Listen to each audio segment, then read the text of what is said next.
जय श्री कृष्ण दोस्तों। आज मैं आपको शुक्र ग्रह के बारे में जानकारी देना चाहता हूँ। शुक्र एक ऐसा ग्रह है दोस्तों कि जो इंसान को बहुत ही लोकप्रिय वैभवशाली जीवन देता है। यदि शुक्र किसी की कुंडली में स्वतंत्र होकर अपनी खुद की जो राशि होती है, वृषभ राशि और तुला राशि, यदि वो वृषभ राशि और तुला राशि में अपने ही घर में यदि बैठा है तो ऐसे इंसान को वह विपुल वैभव देता है और वैभव के साथ साथ बहुत प्रसिद्धि भी देता है। समाज में जो भी बड़े बड़े जो कलाकार होते हैं, कला के क्षेत्र में जो भी उच्च कोटि की जो भी सफलताएं जो मिलती है वो इस शुक्र ग्रह के कारण ही होती है।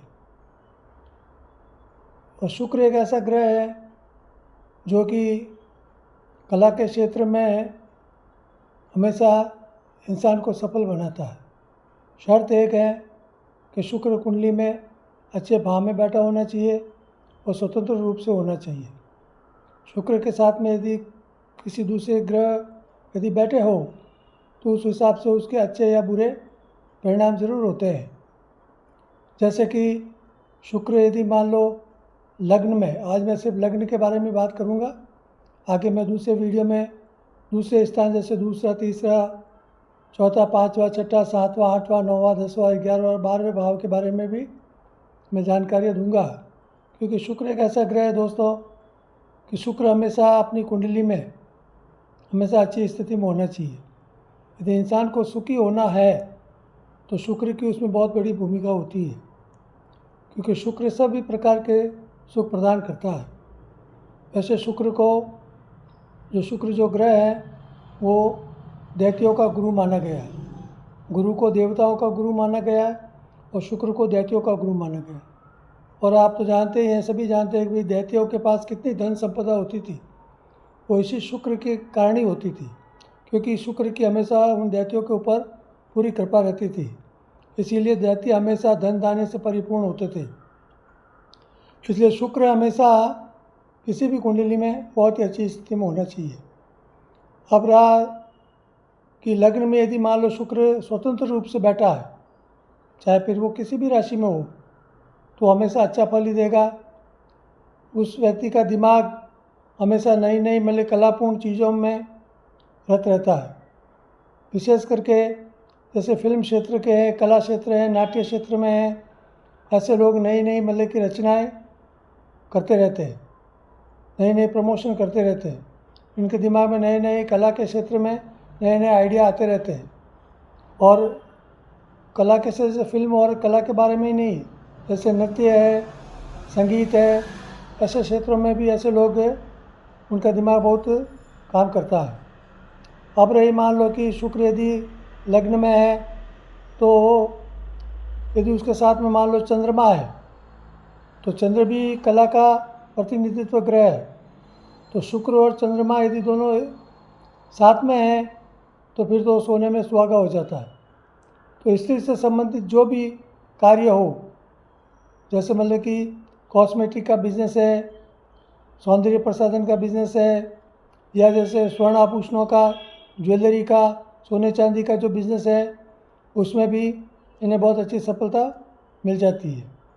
और कला के क्षेत्र में भी जो विशेष करके जो निर्देशन में होते हैं, जो डायरेक्टर होते हैं, ऐसे डायरेक्टर मतलब कला के क्षेत्र में नए नए मतलब कि विचार लाते हैं और नए नए प्रयोग करते रहते हैं। हम कई बार फिल्मों में या कला के क्षेत्र में नए नए प्रयोग जो देखते हैं वो ऐसे ही लोगों के कारण होते हैं। तो ऐसे लोग कला के क्षेत्र में बहुत ही उच्च कोटि की रचनाएं करते रहते हैं। अब रही मान लो कि ये चंद्र के अलावा और कौन से ग्रह होने से क्या होता है, तो लग्न में मान लो यदि शुक्र के साथ में सूर्य है, तो सूर्य दोस्तों मैंने पहले भी वीडियो में बताया है कि सूर्य एक ऐसा ग्रह है जिस भी ग्रह के साथ में बैठेगा तो वो उस ग्रह की शक्ति को क्षीण कर देता है। तो यहाँ पे यदि मान लो शुक्र के साथ सूर्य बैठा है तो शुक्र कुछ कमज़ोर हो जाता है। कारण क्या है कि शुक्र ग्रह मंडल में, अपने सौर मंडल में सबसे तेज और चमकदार ग्रह है। तो उसकी चमक के आगे उसे सभी ग्रह अस्त हो जाते हैं। तो शुक्र यहाँ लाभ तो देगा, लेकिन जितनी अपेक्षित लाभ स्वतंत्र या चंद्रमा के साथ में होने से जो शुक्र देता है, वो सूर्य के साथ होने से नहीं मिलता है। उसमें कला के क्षेत्र में परिपूर्ण तो होता है, लेकिन फिर ऐसे में क्या होता है कि वो व्यक्ति खुद स्वतंत्र रूप से कुछ भी कला के क्षेत्र में मतलब कि शिखर पर पहुंच नहीं पाता है। वो फिर मान लो जैसे कोई बड़े बड़े निर्देशक है, प्रोड्यूसर हैं, उनकी सहायक के रूप में कार्य करता है, तो वो सफलता कुछ कम हो जाती है। कारण कि सूर्य मतलब कि उसके जो प्रभाव होता है शुक्र का, उसको कमज़ोर कर देता है। अब रही मान लो सूर्य के अलावा जैसे चंद्र का तो हो गया, अभी जैसे मान लें मंगल है, तो मंगल एक ऐसा क्षेत्र है दोस्तों कि मंगल भी, वैसे मंगल और शुक्र दोनों शत्रु ग्रह माने जाते हैं। तो इस कारण से क्या होता है कि उसमें कला के क्षेत्र में वो सफलता तो प्राप्त करेगा, लेकिन अक्सर वो विवादों में रहेगा। मतलब उसके हाथ से कुछ न कुछ ऐसे कार्य जरूर होंगे जो कि उसको मतलब कि उसकी सफलता में मतलब कि कलंक लगता रहेगा। कारण कि मंगल एक ऐसा ग्रह, वो उत्पत्ति ग्रह माना जाता है। तो शुक्र के साथ में यदि मंगल रहने से क्या कुछ न कुछ उसके असफलता दर्शाती है। फिर मान लीजिए यदि शुक्र के साथ में मान लो बुध है, तो बुध और शुक्र दोनों मित्र ग्रह हैं। तो बुध वैसे बुद्धिशाली ग्रह हैं, तो बुध रहने से भी मतलब कि उसमें कला के क्षेत्र में नए नए प्रयोग वो करता रहेगा, और बुध के कारण बहुत सारे मतलब कि सफलता उसको प्राप्त होगी। शुक्र के साथ बुध होने से मतलब कि कला के क्षेत्र में ऐसे व्यक्ति मतलब कि यदि धन निवेश करते हैं तो भी उनको बहुत अच्छा लाभ प्राप्त होता है। जैसे कि प्रोड्यूसर वगैरह होते हैं, जो निर्माता होते हैं, वो यदि खुद तो फिल्में बनाते नहीं, लेकिन वो फिल्मों में हमेशा पैसा लगाते हैं, तो ऐसे लोग भी मतलब कि उसमें कला के क्षेत्र से अच्छा धन लाभ अर्जित कर सकते हैं। अब रहा मान लो कि गुरु ग्रह के साथ शुक्र होने से, गुरु वैसे स्वामी ग्रह है, तो शुक्र के साथ होने से वैसे कोई इनको आपस में इनके संबंधों में कोई दिक्कत नहीं होती है। तो ऐसे व्यक्ति भी कला के क्षेत्र में कोई न कोई अच्छी सफलता प्राप्त करते रहते हैं। अब रहा मान लो शुक्र के साथ शनि तो वैसे पापी ग्रह है, लेकिन वो शुक्र का हमेशा मित्र ग्रह है। इसलिए ऐसे लोग भी किसी भी क्षेत्र में मतलब कला के क्षेत्र में विशेष करके महिलाओं से संबंधित कोई भी कार्य यदि करें तो उसमें निश्चित रूप से सफलता प्राप्त होगी।